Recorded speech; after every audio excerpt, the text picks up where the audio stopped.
Hi guys, this is Lauren with Lauren Watkins Art, and today I have a soft pastel demo for you. I'm going to be doing a portrait, a medical portrait specifically, using soft pastels and colored pencils today. I started off by transferring my image onto my UArt sanded paper using transfer paper. I drew the doctor performing this surgery on my iPad. It's easier for me to scale it up to the right proportions and fix any mistakes. And then I printed it out onto just regular printer paper and then put it on top of the transfer paper. And I'm just using a firm pen to go over all those lines I printed out with. And as you can tell, my printer was almost out of ink, so it printed in a very light blue color. So once I was done transferring the image, I took the sanded paper and I attached it to a foam core board. This is just a 1/4 inch foam core board that I cut in half for when I'm working on multiple projects. And once it was attached, I started in on the underpainting. And if you have been following me for a while on pastel pieces, you can tell that I am using a different kind of underpainting than I normally do. Typically, I do ink underpaintings because the ink is very concentrated in color, and so it's really easy to get really a strong, vibrant underpainting. And it dries really quickly, so I don't have to spend a long time waiting for it to dry. But this time I did a watercolor underpainting, and I did it for a couple reasons. One, I hadn't done it for a while, so I thought it'd be fun. But most importantly, I did it because the ink, when you dilute it with alcohol, it can bloom and spread, and this is a smaller piece, and I didn't want to risk too much blooming on the paper where it spreads out of control, and so it was a little bit easier to control with the watercolor. The colors were a little bit harder to get as concentrated and as vibrant, but it wasn't really too much of a big deal. The reason why I chose to do such a detailed underpainting is so that I'm not fighting with the color of the paper as I'm layering up my pastels. I wanted this to be a very realistic piece. That's what my client wanted, because this is a commissioned painting. And so I am trying to make the underpainting work with what I'm trying to do, so that if I don't get pastel everywhere, and I miss a spot or a piece of pastel flakes off, it's still going to be in harmony with what I drew on top of it. So it just makes it a little bit easier. I did end up coming in with a little bit of ink. I found that were easier to get the really dark colors. So I just came in with a dark blue ink to just reinforce some of those really dark shadow areas that I wanted to protect. So if you're wanting to try a watercolor underpainting, which I suggest you do, make sure your paper can handle watercolor so that it doesn't break down or lose its integrity. And then just make sure you control how much water is on your brush when you're painting those layers. Watercolor paper is designed to absorb more water and hold it. Pastel paper isn't designed to do that, and so your water might pool up and it might get messy. So just keep that in mind.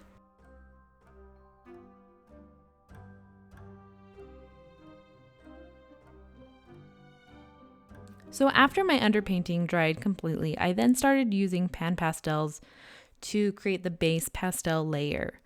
I started with the background, and for the background I did kind of this gradient from from yellow to orange to red, and then down to like a deep dark purple. And I started with the background, one, because it's the biggest area, and so it's easier to kind of get these big areas out of the way first, and then do the smaller, more intricate areas on top of that. It's also easier to do background first, and then you can build your image that's more detailed on top of that without getting a weird halo effect. So that's why I chose the background, and then I eventually came in and worked on the doctor and the table and the medical devices around him. So in the reference photo I have for this, there's actually he's in a medical room, and it's not this beautiful gradient color in the background. There's medical devices and whiteboards and all kinds of stuff behind him because he's in an OR. But I wanted him to be the focus of this picture, and so I simplified the background and got rid of a lot of it. And then these colors I chose, which have kind of become my signature for a lot of these medical portraits I do. I chose these colors because they're kind of the opposite colors of what medical scrubs typically are. From what I have seen from my husband when he was in residency and from the reference photos I get, most OR scrubs and the gowns and everything they have to wear, their scrub-in clothes, are usually this kind of light blue color. Sometimes they're a little bit more like teal mint, but they're usually kind of on this like spectrum of like a greenish blue to like a baby blue color. When I chose these kind of background colors, what it does is it plays with those OR color, like the OR scrub colors, because they're opposites. If your scrubs are mostly blue and kind of greenish, the opposite colors would be orange and red. And so it makes those scrubs kind of stand out, thus making the doctor stand out from the background. So that's why I chose those colors, if you're curious. That's kind of the color theory behind this, and it makes kind of the lighting and everything a little bit more dramatic. Now, how dark I push the background or how light it really depends on what the reference photo is and what the lighting looks like in that picture.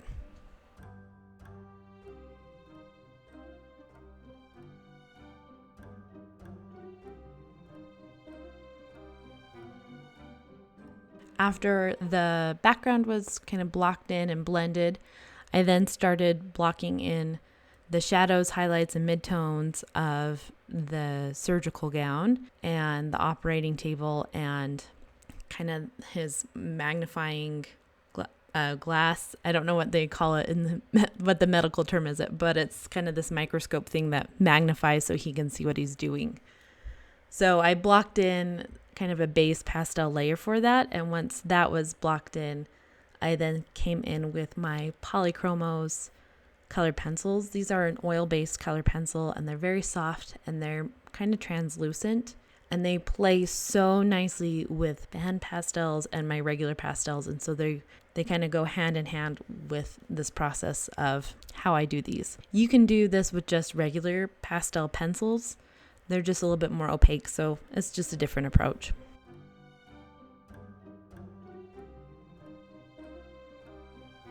So I'm just blocking in the basic shapes using these colored pencils. I'm not being too fussy about them being super sharpened right now, just because one, the sanded paper wears down the tip really quick, and two, I'm just putting in the basic shapes and then I can refine later.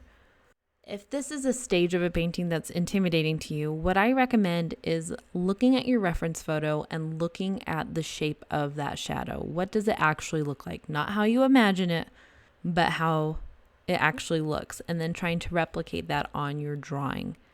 That helps you kind of make it look more organic, and it helps you kind of stay on track. Especially like when you're working in the face, just look at what the shape of a particular color looks like on the face and where it's located and what angles it is on the face, and try to replicate that, because that will start helping you build a good foundation, and then you can blend it. You can add other colors to it later on, but that will give you a good starting point to build form and dimension in your picture. You can see in my on my drawing that I did before I started adding all these layers of color, there was a lot of like lines. I used those lines and markings to kind of help me keep track of where the different folds of the plastic and his scrub gown are. That way I just don't lose my place in the process of drawing. Sometimes I tend to move really quickly, and sometimes I'm not the most observant, and so I will like draw over something and then I would be like, oh, I totally missed that fold and I need it to help create form. So I just draw in lines that kind of help act as guides and anchor points when I come in with color, so I don't lose my place.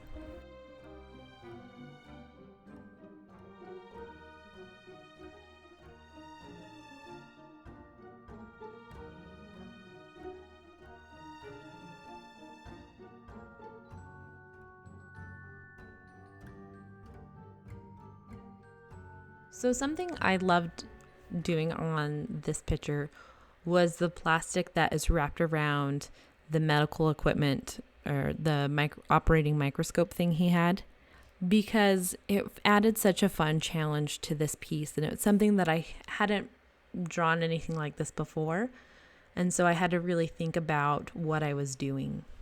I had to really think about how the light would pass through something that was like transparent or semi-transparent, and how the light would bounce off of it and reflect, and how the color in the background would show through that, and how it would be formed and folded around this piece of equipment in the operating room. And so the plastic's wrapped around it to kind of help keep it sanitary and clean so that they can take it all off, throw it away, and it can create a sterile environment for the next operation.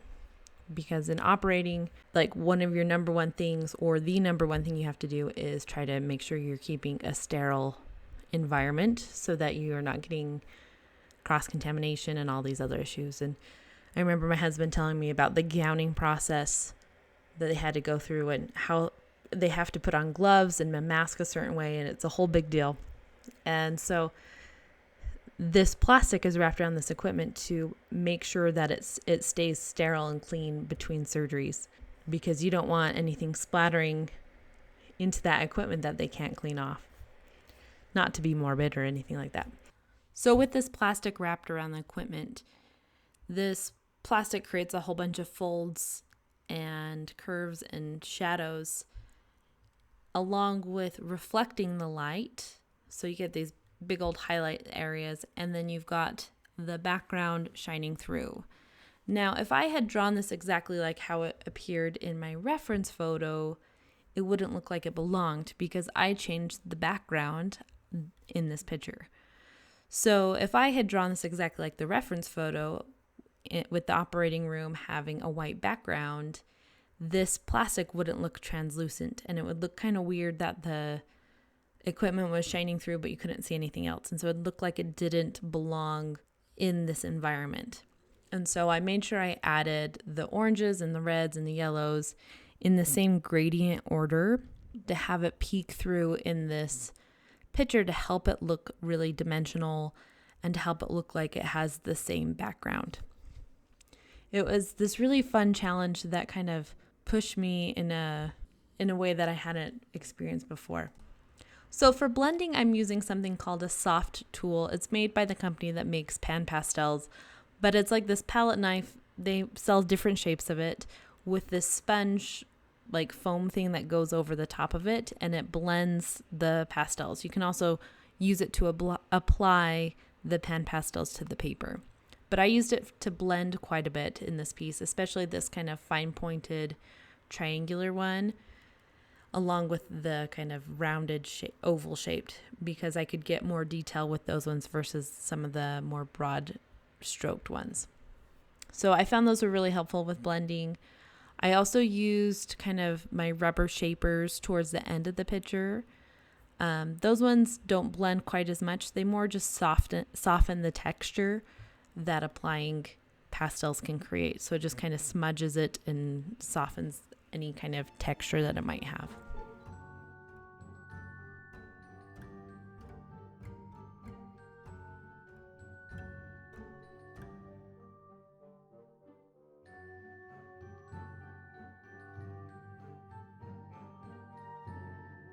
So I found the Faber Castell Polychromos pencils really helpful in this piece in particular, because the details are so small.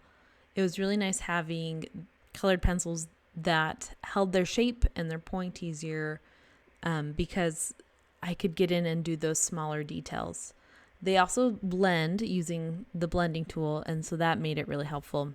It's funny because technically this piece would fall under the category of multimedia art, because I'm using like a watercolor underpainting, I'm using colored pencils, and then I'm using several different types of pastels with it. But with it being mostly pastels on the top layers, that's why I usually just call it a pastel piece. But I tended to use the colored pencils even more than what I normally do. They were just really helpful in getting those fine details because they hold a finer point than like a traditional pastel pencil, which might crumble a little bit more and might not sharpen up. So the paper under my hand is called glassine paper. It's this kind of super smooth paper that's almost like a wax paper, but it doesn't have a static charge to it. And since it's so smooth and it doesn't have like a tooth to it, it doesn't really pick up any of the pastel work underneath it. There might be a tiny bit of transfer, but it's not very much.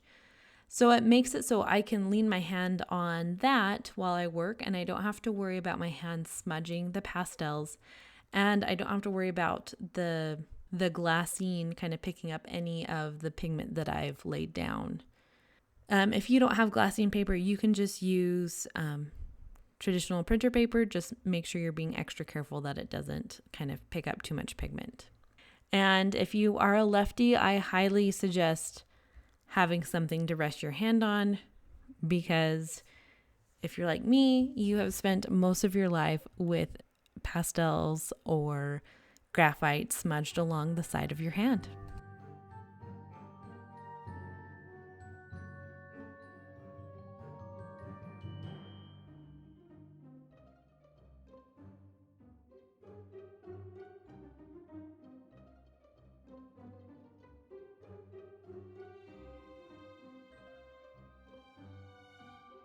So now I'm coming in with the pencils and I'm starting to refine the details of the face.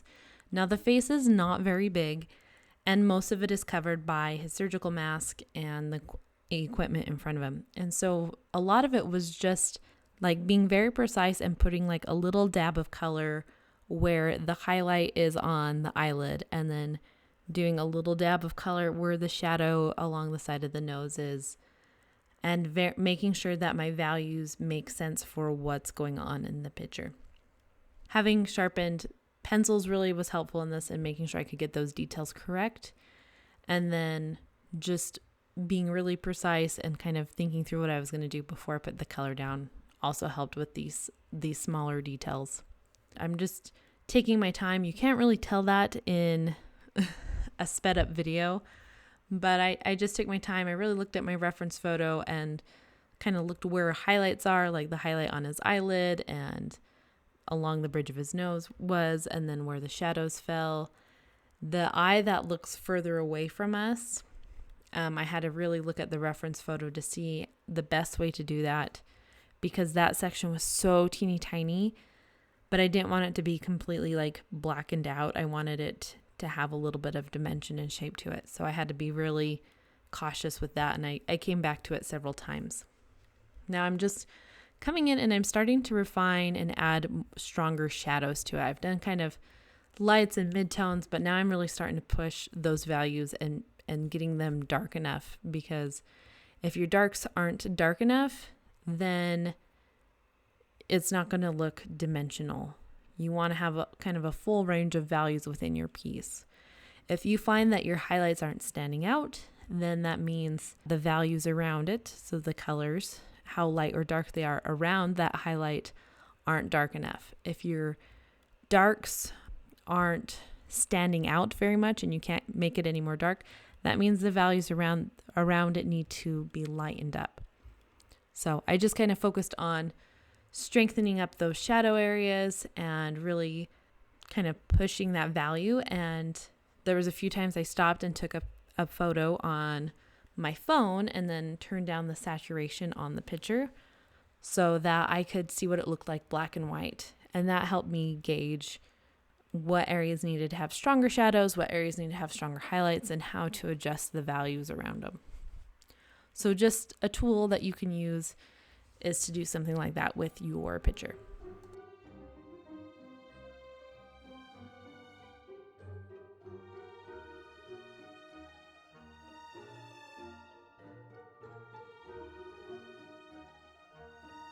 So now I'm coming in with my pastel pencils. They're the ones with the wood colored barrel, which is the color on the end of it. And the pastel pencils are a lot more opaque than the colored pencils. And so they're really nice to help add weight and to get those really strong highlights and the really strong shadows and to build up the values even more. I don't have as broad of a color spectrum with my colored pencil, with my pastel pencils, as I do with my colored pencils. That's part of the reason why I use them together. But I really like the pastel pencils to kind of just reinforce those details. When something needs to have more weight to it and look more substantial, it's really nice using the pastels because they're so much more opaque.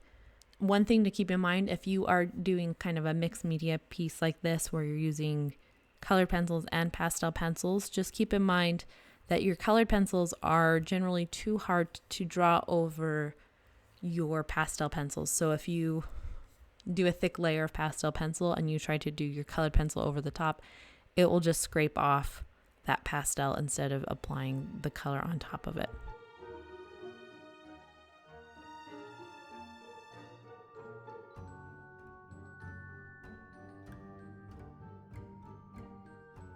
So something I haven't talked about that I'm using in this video is a table easel. A table easel is just an easel that is smaller and it sits on your desk or your table so that your paper can be angled up to face you better, so it's not laying completely flat. I don't always use it when I'm filming because sometimes it can create a little bit of weird angles, but it was really helpful for this piece because it's so small. To try and keep it in frame where I had my camera, I was going to have to like hunch over my work a lot, and so my head would be blocking it and it would be really hard on my lower back to film like that. So the table easel I just put on my table, put the picture on top of it, and I just angled it to face me at an angle that was comfortable to work. And it made it so easy to work and so nice. And I remember why I bought it, because I can keep better posture while I work. So if you're finding that you're like constantly like hunching over your work and like leaning over in weird ways, look at possibly getting a table easel because they can really help you keep better posture and protect your back. So I am just about finished with the picture at this point, and I'm just taking my time looking at any details that need to be adjusted. I found that I wanted to use the rubber shaper to help blend and smooth the texture on his surgical gown and on the plastic, because I want those to look more smooth. I didn't want them to have texture that competed with other areas. We talk a lot about how value can help differentiate objects, but texture on those objects that you're drawing can also help differentiate them from the things next to them. So you can see how the fabric on the OR table is a different texture than his OR gown, and that helps to separate those two items even though they're the same color. So keep texture in mind and when you're trying to create a visually interesting picture and you're trying to differentiate objects, especially ones that look similar that are next to each other.